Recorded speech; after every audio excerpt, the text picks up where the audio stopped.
காண்பதால் வந்திடும் விசுவாசம் பெரிதல்ல, காணாமல் நம்புவது மேலானது.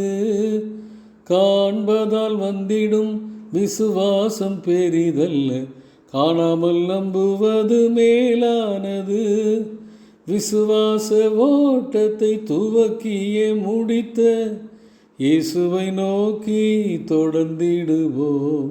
விசுவாச ஓட்டத்தை துவக்கியே முடித்த இயேசுவை நோக்கி தொடர்ந்திடுவோம். காண்பதால் வந்திடும் விசுவாசம் பெரிதல்ல, காணாமல் நம்புவது மேலானது. டியர் ஃப்ரெண்ட்ஸ், அன்பின் வாழ்த்துக்கள். ஆண்டவரும் இரட்சகருமாகிய இயேசு கிறிஸ்துவின் நாமத்திலே உங்களை வாழ்த்துகிறேன். துவங்கி இருக்கிற இந்த புதிய மாதத்திலே விசுவாச ஓட்டத்தை துவக்கியவரும் முடித்தவருமாகிய இயேசு கிறிஸ்துவை நோக்கி ஓடுவதிலே கொஞ்சம் கூட அசதி இல்லாமல், நடை தளராமல், ஓடுகின்ற ஓட்டத்திலே இடறி விழாதபடி உறுதியாக சரியான பாதையில் ஓடுவதற்கு இயேசு கிறிஸ்துவை நோக்கி அவர் ஓடிய ஓட்டத்தின் அடிச்சுவடுகளை தொடர்ந்து ஓடுவதற்கு ஆண்டவர் தாமே நமக்கு பலன் தருவாராக. வாக்குத்தத்தங்களும் ஆசீர்வாதங்களும் நாம் விரும்புகிற ஒன்று.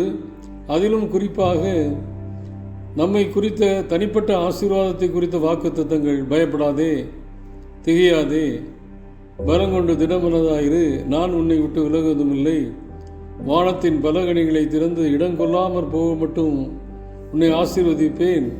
இப்படி நமக்கு சாதகமான வாக்குத்தத்தங்களை, எளிதான வாக்குத்தத்தங்களை, மகிழ்ச்சியான வாக்குத்தத்தங்களையும் ஆசீர்வாதங்களையும் தீர்க்க தரிசன காரியங்களையும் பெற்றுக்கொள்வதற்கு நம்ம ரொம்ப ஆசைப்படுறோம், வாஞ்சிக்கிறோம், அதையே முழுமையாக விரும்புகிறோம்.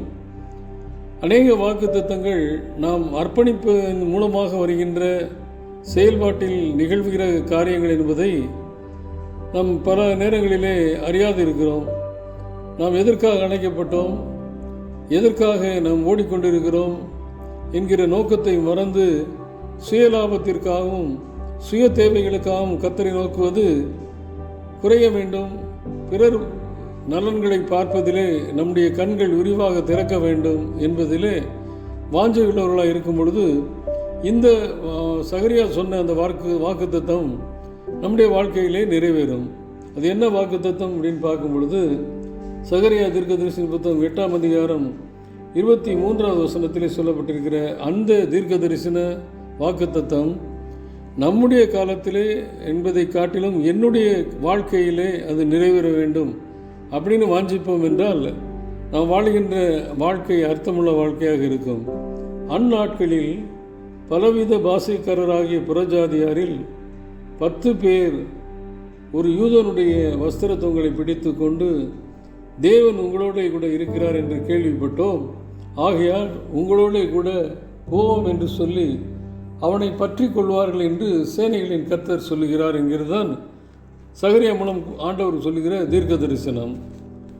இந்த தீர்க்க தரிசனத்தை நிறைவேற்றுவதிலே எந்த அளவிற்கு நான் ஈடுபாட்டோடு வாஞ்சையோடு காத்திருக்கிறேன். என்னுடைய வாழ்க்கையை பார்க்கிற புறமதத்து மக்கள், நீங்கள் வழிபடுகின்ற, நீங்கள் ஆராதிக்கிற அந்த ஆண்டவர் எங்களுக்கு வேண்டும், அந்த ஆண்டவரை பின்பற்றுவதற்கு உங்களை நாங்கள் பின்பற்றி வந்திருக்கிறோம் என்று சொல்லி வஸ்திரத்தொங்கலை பிடித்து கொண்டு கெஞ்சுவார்களாம்.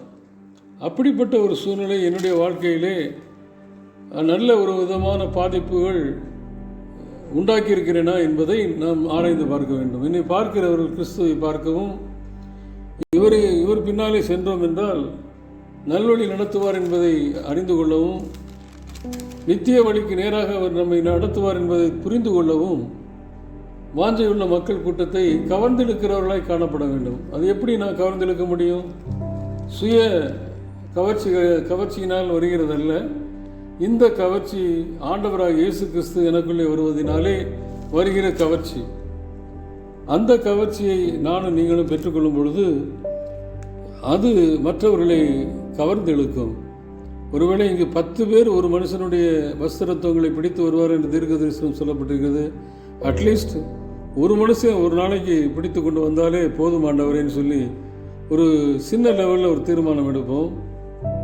அப்போஸ்தலர் நடவடிக்கைகளின் புத்தகம் 3ஆம் அதிகாரத்திலே ஆலயத்துக்கு ஆராதனைக்கு செல்கின்ற பேதுருவும் யோவானும் பிறந்த நாளிலிருந்து நடக்க முடியாதபடி ஒரு சப்பானியை பார்க்கிறார்கள். அவனுக்கு சுகம் கொடுக்கிறார்கள் இயேசுவின் நாமத்திலே.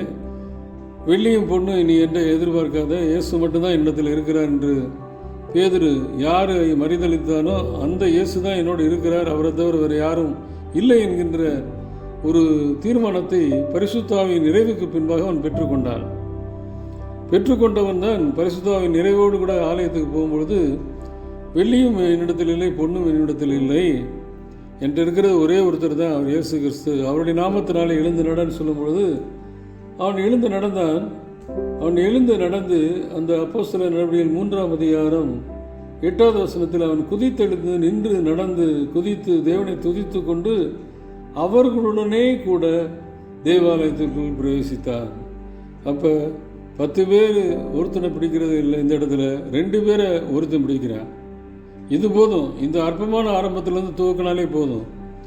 அந்த 2 பேரையும் பிடித்து கொண்டு தேவாலயத்துக்குள் நடந்த அந்த சப்பானியை போல இன்றைக்கு நம்மை பின்தொடர்ந்து வருகின்ற அநேகர் சரீரத்தில் குறைபாடு இல்லாமல் இருக்கலாம், ஆன்மீக வாழ்க்கையிலே பாவம் செய்து குறைபாடோடு இருக்கிறவர்களை ஆண்டவருடைய சமூகத்துக்குள்ளே கொண்டு வந்து சேர்க்கின்ற நற்பணியை நாம் செய்வோம். அந்த தீர்க்க தரிசனம் நம்முடைய வாழ்க்கையில் நிறைவேறட்டும். அப்படிப்பட்ட பொருத்தமுள்ள ஒரு வாழ்க்கை வாழ, ஆண்டவர் பிரியம் செய்கிற ஒரு வாழ்க்கை வாழ ஆண்டவர் தாமே நமக்கு கிருபை செய்வாராக. ஆமேன்.